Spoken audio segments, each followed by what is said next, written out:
Сәлеметсіңдер ме оқушылар? Қазақ тілі сабағы 4-ші сынып. Күнделікті сабақтарды үзбей жіберіп алмас үшін каналға міндетті түрде тіркеліп аламыз. Бүгінгі 66-шы сабағымыздың тақырыбы табиғаттың таңғажайып құбылыстары деп аталады. Бүгінгі сабақта сөз таптары деген тақырыпты өтетін боламыз. Және дереккөздерден ақпарат табуды, жаңа сөздің мағынасын анықтауды үйренетін боламыз. 6-шы жаттығуда мәтін берілген, мәтінді оқып өзіңе түсініксіз сөздерді белгіле. Мәтіннің тақырыбы табиғаттың таңғажайып құбылыстарының бірі кемпірқосақ туралы. Қапырық ыстықтан кейін бұлт қоюланып, нөсерлетіп жаңбыр жауады. Жаңбыр басылған соң бұлт сейіліп, көкжиектен батып бара жатқан күн көрінеді. Дәл осы кезде тарап бара жатқан қара бұлттың арасынан жерге қарай иілген алып доға тәрізді кемпірқосақ пайда болады. Оның бір-бірімен жарыса астасқан 7 жолағы 7 түрге боялған. Сонда кемпірқосақ дегеніміз не? Аспан күнбезінде мұндай ғаламат қайдан пайда болады? Бұған себепші болған нәрсе бұлайша ақ болып көрінгенмен шындығында 7 түстен тұратын жарық сәуле кәдімгі күннің жарығы екен. Мәтінді оқып болғаннан кейін өзіңе түсініксіз сөздерді белгіле дейді. Бірінші бізде сейілу және көкжиек деген сөздер берілген. Бұл сөзден басқа мәтінде бізде түсініксіз сөздер, олар қапырық, нөсерлету, кемпірқосақ деген, ғаламат, астасқан және жолақ деген сөздер. Енді осы белгілеген сөздер бойынша келесі тапсырмаға назар аударамыз. Сөздіктен кестедегі сөздердің мағынасын анықта, сөздерді сөз таптарына ажырат. Осы берілген түсініксіз сөздердің біз қалай түсінеміз? Біздің білуімізше ол қандай мағынаны білдіреді? Және сол мағынаның дұрыстығын сөздіктен анықтаймыз. Және оған сұрақ қою арқылы қай сөз табына жататынын ажыратуымыз қажет. Бірінші берілген сөз қапырық. Қапырық деген ол біздің білуімізше ыстық деген мағына білдіреді. Ал сөздіктен анықтағаным дәл солай ыстық дегенді білдіреді. Бұл қапырық деген сөзге не деген сұрақ қоямыз, сонда бұл зат есім сөз табына жатады. Келесі нөсерлету деген сөз. Нөсерлету деген жаңбырдың қатты құюын айтады. Сөздіктен анықтағаным нөсерлету дегенді білдіреді. Бұл сөзге не істеді деген сұрақ қою арқылы бұл тұйық етістікке жатады. Себебі у жұрнағы жалғанғандықтан бұл тұйық етістікке жатады. Келесі сейілу. Сейілу деген менің білуімше тарау деген мағынаны білдіреді. Ал сөздіктен анықтағаным дәл сондай тарау дегенді білдіреді. Бұл не істеді деген сұраққа жауап береді. Бұл етістікке жатады. Оның ішінде тұйық етістікке, себебі у жұрнағы жалғанған. Келесі көкжиек деген сөз. Көкжиек деген менің білуімше горизонт. Ал сөздіктен анықтағаным дәл сол көкжиек дегенді білдіреді. Бұл көкжиек дегенге не деген сұрақ қоямыз? Демек, бұл зат есім сөз табына жатады. Келесі ғаламат деген сөз менің білуімше керемет деген мағынаны білдіреді. Ал сөздіктен анықтағаным ғажап, көркем деген мағынаны білдіреді. Бұл ғаламат деген сөзге қандай деген сұрақ қойылады? Демек, сын есімге жатады. Келесі жолақ деген сөз менің білуімше сызық деген мағынаны білдіреді. Сөздіктен анықтағаным дәл сондай сызық деген мағынаны білдіреді. Бұл сөзге не деген сұрақ қою арқылы зат есімге жатады. Әрі қарай жалғастырамыз. Келесі 7-ші жаттығуда жұмбақты жатқа жазып шешуін тап. Жарқылдаған соң жаңағы суға бөкті бар алап. Көкте түрлі жолақты өрнек тұрды ғаламат. Бұның әрине жауабы кемпірқосақ. Енді төмендегі тапсырмаға назар аударайық. Түсініксіз сөздердің мағынасын анықта. Бізде жұмбақтағы түсініксіз сөздер, олар суға бөкті, алап және көкте деген сөздер. Бұл сөздердің мағынасы, яғни суға бөкті дегеніміз суға толды деген мағынаны білдіреді. Ал алап дегеніміз барлық жер, алқап, өлке дегенді білдіреді.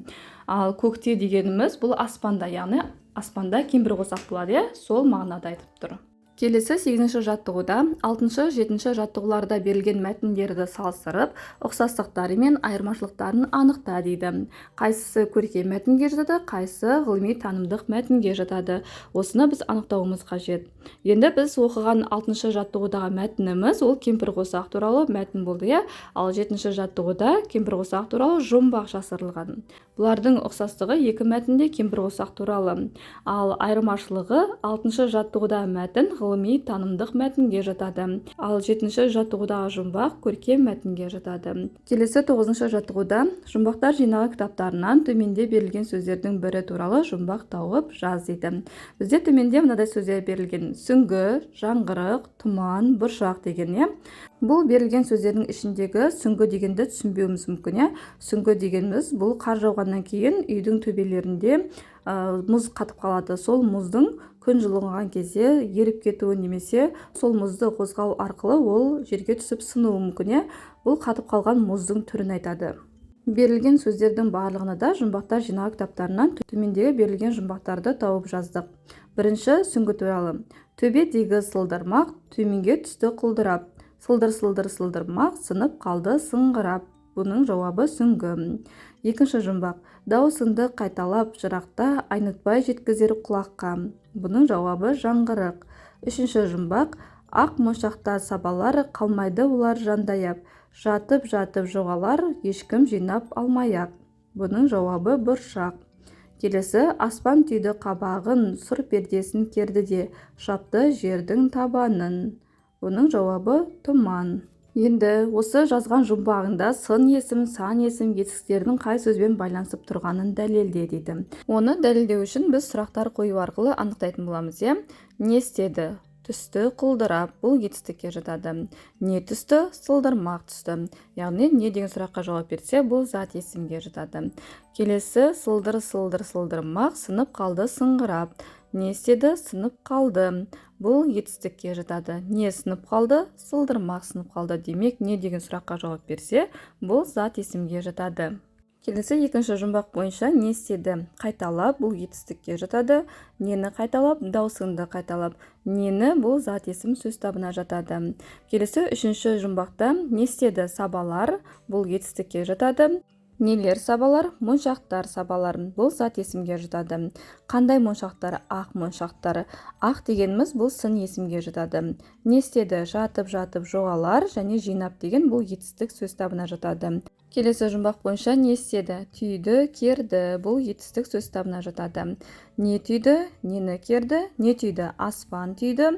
Нені керді? Пердесін керді. Бұл зат есім сөз табына жатады. Келесі қандай пердесін? Ақ пердесін. Қандай деген сұраққа жауап бергендіктен бұл сын есім сөз табына жатады. Келесі не істеді? Жапты. Бұл етістік сөз табына жатады. Мінекей оқушылар, бұл жазған жұмбағымызда сын есім, сан есім, етістіктер зат есім сөз табымен байланысып тұр.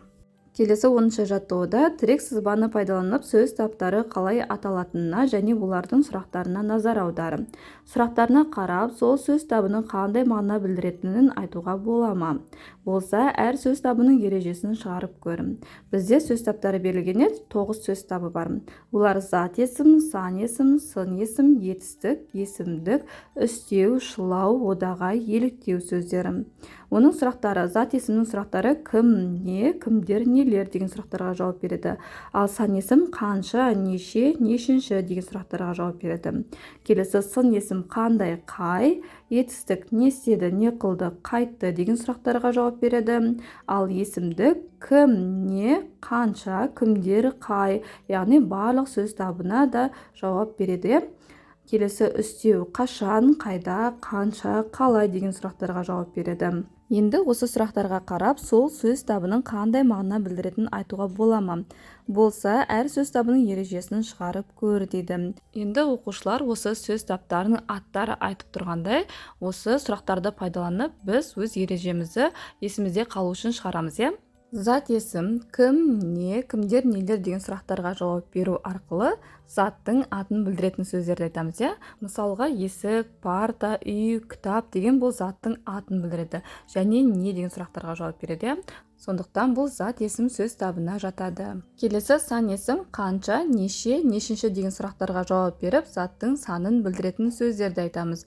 Мысалға, 1, 5, 10 деп жатамыз. Бұлардың барлығы сандар болғандықтан бұл сан есім сөз табына жатады. Одан кейін сын есім. Сын есім қандай, қай деген сұрақтарға жауап беріп, заттың сынын, сапасын, түсін білдіретін сөздерді айтамыз. Яғни киімнің түсін айтамыз, немесе кітаптың түсін айтамыз. Бұл түсті білдіретін сөздерді сын есім деп атайды екенбіз. Одан кейін етістік сөз табы. Етістік не істеді, не қылды, қайтты деген сұрақтарға жауап беріп, заттың іс-әрекетін, қимылын білдіретін сөздерді айтады. Демек, біздің қимылымыз, жазуымыз, жүруіміз, осылардың барлығы қимыл іс-әрекетке жатқандықтан етістік сөз табына жатады. Одан кейін бізде үстеу. Істеу дегеніміз іс-әрекеттің, қимылдың, сандық, сапалық белгісінің сипатын, жай-күйін білдіреді. Келесі есімдік ол заттың атын, сынын, санын, олардың аттарын білдірмейтін, бірақ солардың зат есім, сын есім, сан есімдердің орнына жұмсалатын сөз табы. Мысалға сол, осы, ешкім, біреу деген сөздер осы есімдікке жатады. Келесі шылау дегеніміз сөз бен сөзді, сөйлем мен сөйлемді байланыстыратын және өзі тіркескен сөзге қосымша мағына беретін көмекші сөздің бір түрін айтамыз. Одағай дегеніміз дербес мағынасы жоқ, адамның көңіл күйін білдіретін немесе жануарларға қаратылып айтылатын сөз айтады. Келесі 9-шы еліктеу сөздер. Еліктеу сөздер дегеніміз түрлі дыбысқа, құбылысқа еліктеуден және олардың бейнесін елестетуден туындаған сөздерді айтамыз. Ал енді оқушылар, бүгінге берілген сабағымыз осымен аяқталды. Егер де сабақ ұнаған болса, каналға міндетті түрде тіркеліп, лайк басуды ұмытпаңдар.